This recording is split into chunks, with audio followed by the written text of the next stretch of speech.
നമ്മുടെ ചാത്തന്നൂര് നിരവധി അപകടങ്ങളാണ്. ഈ മാസം തന്നെ ഒരു 6 വണ്ടി KSRTC, അതിനിടയ്ക്ക് 2 വീലറുകാര്, കാറുകാര് എല്ലാവരും കൂടെ ഈ വണ്ടി എന്ന് വെച്ച് കഴിഞ്ഞാൽ ചെളിയിൽ പുതഞ്ഞ് അവസ്ഥയിലാണ് ഇപ്പൊ കിടക്കുന്നത്.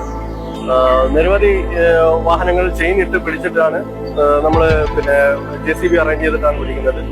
റോഡ് സൈഡിൽ ഇവർക്ക് ഒരു റെഡ് ബാരിക്കേഡോ റിബണോ വെച്ച് കെട്ടിമറക്കാതെയാണ് ഇവരുടെ പണികൾ നടക്കുന്നത്.